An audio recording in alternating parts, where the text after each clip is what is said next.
আমাদের খাদিজা এডিটিং এর সকল প্রকার পার্ট গল্প দেখতে আমাদের চ্যানেলটি সাবস্ক্রাইব করে পাশে থাকা বেল আইকনটিতে ক্লিক করে অল নোটিফিকেশন অন করে দিন। খেয়ে নিন সোহা, আপনার ক্ষুধা লেগেছে আমি জানি, সারাদিন খাননি। এতক্ষণে মুখ খুলল সোহা। গরম লাগছে আমার মেহেদি, আপনাদের বাসায় এসি নেই?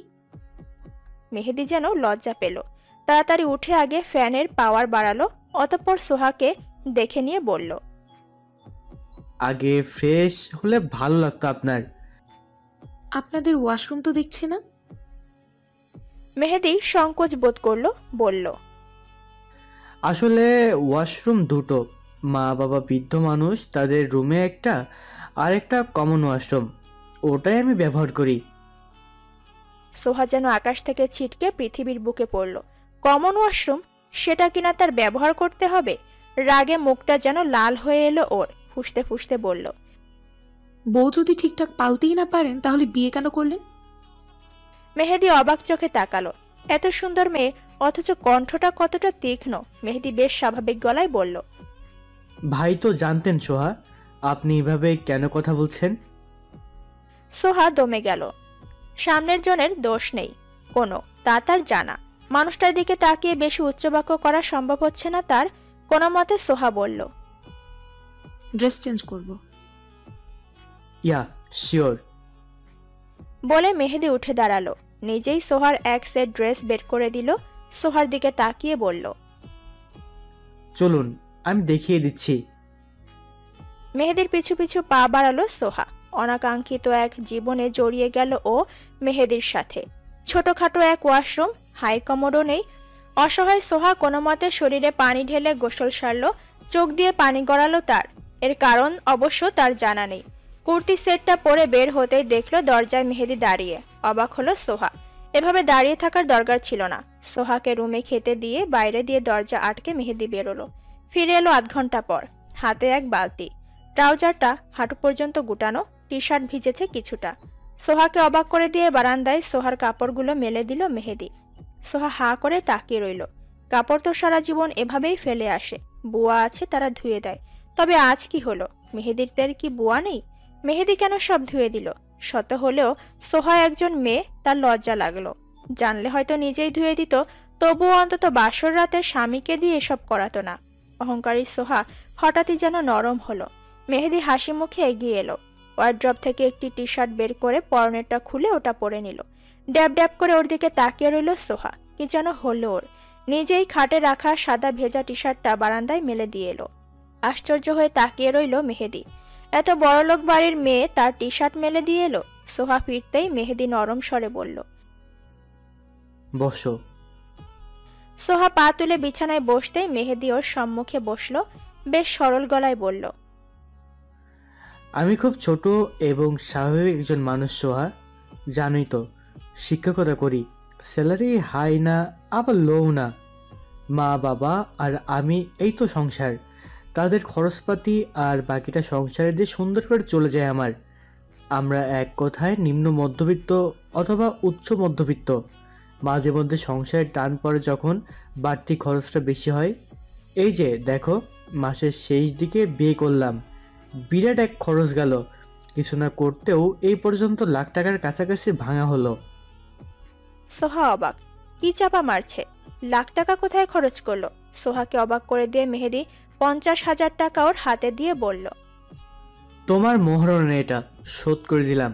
এই যে আমাকে দেখছো, আমার কাছে আর মাত্র 500 টাকা আছে। যাকে দিলেও আর পড়বে না। এটা দিয়ে আগামী 4 দিন চলতে হবে। স্যালারি পেতে 4 দিন বাকি আছে।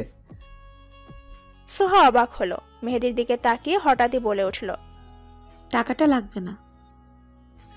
গরিব হতে পারি তাই বলে কি বউয়ের হক মারবো? লাগবে না আমার। আমারও লাগবে না। এই না বললাম টাকা নেই? আছে তো টাকা, 500 টাকা আছে। ওটা টাকা? এই 500 টাকা তোমার স্বামী কোনো এক কালে টানা মাসের পর মাস সকাল নাস্তা না খেয়ে জমাতো। সোহার আচমকা খেয়াল হলো ওর শিকড় কোথায়। মেহেদির থেকেও নিচু তার পরিবার। সোহা কতকাল না খেয়ে থেকেছে, সকালে কই তাকে তো কেউ 500 টাকা হাতে দিত না। মায়ের কাছে কত ভাত চাইতো, মাও দিত না। বাবা তো ফিরেও তাকাতো না। কত ছলে বলেই না মা তৌসিফের বাবার গলায় ঝুলিয়ে দিল ওকে।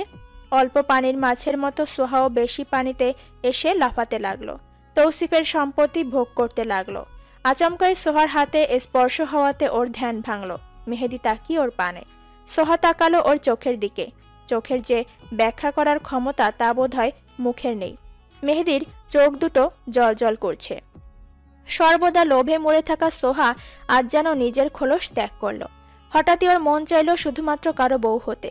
এই যে সম্মুখে বসা মেহেদি, যাকে সোহা ঠিকঠাকভাবে চেনেও না, তাকে হঠাৎ করেই আপন মনে হলো। মেহেদির ধরা হাতটার ওপর নিজের হাত রাখলো সোহা, চোখ দিয়ে গাঢ় চাহনি দিল। বিপরীতে মেহেদি হাসলো। আশ্চর্য, এই ছেলে এভাবে কেন হাসে? তার হাসি দেখে হঠাৎ করেই সোহার মনে হলো তার জীবনে হয়তো কোনো পুণ্য ছিল, তাই এই হাসি দেখার তৌফিক তার হলো। রাত পেরিয়ে সকাল হওয়ার ভাবখানা। আকাশের বুক চিরে সূর্য উকি দিবে দিবে। চারদিকে কুয়াশায় আচ্ছন্ন, কিছুই দেখা যাচ্ছে না। দিনে ঠান্ডা নেই, অথচ ভোরের দিকে প্রকৃতি এমন ভাব দেখায় যেন ডিসেম্বরের শীত এসেছে। ঘোলা ঘোলা পরিবেশে পাখির দল কিচিরমিচির করে যাচ্ছে একটানা। তালুকদার বাড়ি এখন নীরবতায় ঘেরা। তৌসিফের বুকে গুটিসুটি দিয়ে ঘুমাচ্ছে পৌষ। রাতে 2:30টার দিকে আজ ক্ষুধা লেগেছিল ওর, খেলো একটু, অতঃপর হঠাৎ পেট ব্যথায় কুকড়ে শুয়ে পড়ল। তৌসিফ এত উঠাতে চাইল, লাভ হলো না। মেয়েটা কথা শুনলই না। অগত্যা তৌসিফ ওকে বুকে নিয়ে ঘুমালো।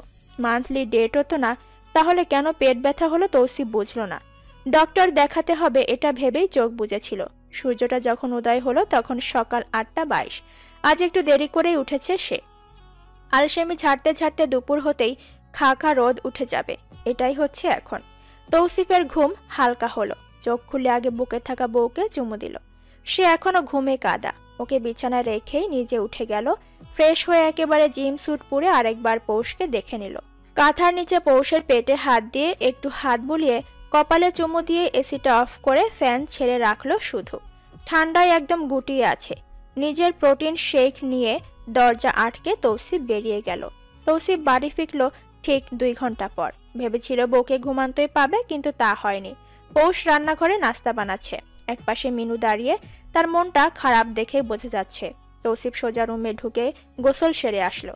রান্নাঘরে ঢুকে হঠাৎ পেছন থেকে পৌষকে জড়িয়ে ধরা মাত্রই পৌষ একদিকে যেমন চমকালো, ঠিক তেমন ভাবে চমকালো উপস্থিত বুয়ারা। মুখ চেপে তারা বেরিয়ে গেল। এদিকে পৌষ খেকিয়ে উঠল। জানটা গলায় চলে এসেছিল, লজ্জা লাগলো না আপনার? ছাড়ুন।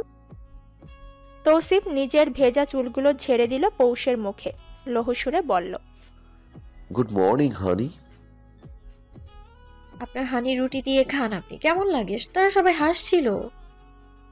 হাসুক, লজ্জা লাগে তো। লাগুক। খাবেন, চলুন।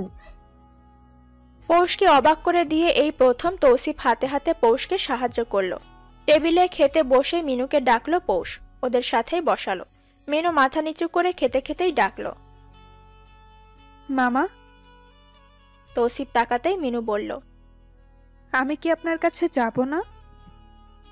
তৌসিফ খাওয়ায় মন দিল, বলল, পরে দেখা যাবে। পৌষ বুঝলো না তৌসিফ কি ভাবছে বা কি চাইছে। খেতে খেতে শুধু বলল, আজ আমাকে কি আপনি ড্রপ করবেন?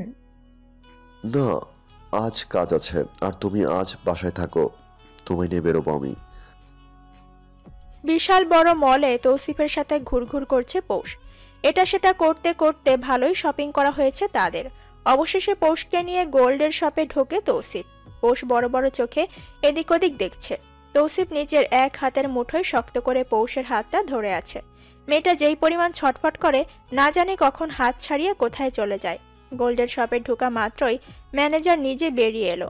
তৌসিফ সহ পৌষকে বসতে দিয়ে স্যার স্যার ম্যাম ম্যাম করতে করতে ব্যাটা রীতিমতো মুখে ফেনা তুলে ফেলেছে। পৌষ অবাক হলো বটে। তৌসিফের কানের কাছে মুখ নিয়ে ফিসফিস করে জিজ্ঞেস করলো, এ লোক এত কেন লাফাচ্ছে? ব্যাটার মতলব তো ভালো না। চলুন বেরিয়ে যাই। তৌসিফ এক পলক তাকালো, শান্ত স্বরে বলল, একটু বসো। ম্যানেজার সেই মুহূর্তেই বলে উঠল, স্যার কফি? ম্যাম কি নিবেন? পৌষ এমন একটা চাহনি দিল যে ম্যানেজার ভরকে গেল। বেচারা একটু বিব্রত হলো। ভুল কিছু হলো কিনা ভাবতে ভাবতেই পৌষ চিমটি কাটে তৌসিফের হাতে। তৌসিফ সহজভাবেই তাকালো। পৌষ চোরা দৃষ্টিতে এদিক ওদিক তাকিয়ে বলল, শুনুন, আপনি বড়লোক হতেই পারেন, তাই বলে এদিক ওদিক টাকা ঢালবেন? আমি দিব এইসব অকাজ কুকাজ করতে আপনাকে? আমার জামাইয়ের এত কষ্টের টাকা। চলুন এখান থেকে। একটু বসো হানি, একটু কাজ আছে। গোল গোল চোখে তাকিয়ে পৌষ বলল, কাজ আছে? আমি ভাবলাম আপনি কিছু কেনাকাটা করবেন। হ্যাঁ করবো তো। পৌষ ফিসফিস করে বলল, জানেন, যেসব দোকানে খাতির বেশি দেখায় সেই সব দোকানেই কালা মাল থাকে। চলুন উঠুন, ভোলাভালা জামাই আমার কিচ্ছু বোঝে না। কপাল কুঁচকে সবটা শুনল তৌসিফ। এই মুহূর্তে ওর পেট ফেটে হাসি পেল, তবে নিজের স্ট্যাটাস বজায় রাখতে তা করা সম্ভব হলো না। চোয়াল শক্ত করে এদিক ওদিক নাড়ালো তৌসিফ। কোনো মতে ধামাচাপা দিল উপচে পড়া হাসি। এক হাতে পৌষের গাল টানলো আড়ালে, বলল, তুমি একটা কিউট কিটি হানি। পৌষ ফুসলো, খেকিয়ে উঠল। কি বিলাই? আপনি আমায় বিলাই বললেন? তৌসিফ অবাক। কখন বলল সে বিলাই? মাথায় যেন রিকল করা ওর। কিটি শব্দটা তার বউ মেনে নিতে পারেনি। তৌসিফ ওর আঙুলের ভাঁজে আঙুল ডুবিয়ে বলল, আদর করে ডাকলাম। By the way, you are my kitty. Didn't you see my chest? দাঁত কিরমির করতে থাকা পৌষ দমালো নিজেকে। লজ্জায় গাল দুটো রসগোল্লা বা চমচমের আকার ধারণ করলো বুঝি। হাত দিয়ে গাল দুটো ধরে শ্বাস টানলো পৌষ। মিনমিন করে বলল, পাখি বিলাই হানি সব ডাকা শেষ। কবে জানি কুত্তাই ডেকে বসেন আমাকে। আপনার কোনো ভরসা নেই। তৌসিফ চমকালো, বিমূঢ় হয়ে তাকিয়ে রইল কিছুক্ষণ। বউটার মুখ এত চলে, মন চাই ঠাটিয়ে এক চুমু দিয়ে মুখটা বন্ধ করে দিতে, যা আপাতত করা সম্ভব না। ম্যানেজার কফি হাতে ফিরল। তৌসিফ অবশ্য কফি নিল, কিন্তু পৌষ সে প্রচন্ড মুড নিয়ে আছে। তৌসিফ তুলে দিল তো নিল। মনে মনে হাসে তৌসিফ। কপালে নিজ ইচ্ছায় জুটিয়েছে একটা, একদম একের বউ, এর তুলনা হয় না। তৌসিফ গম্ভীর কণ্ঠে বলল, পিসটা আনা হয়েছে?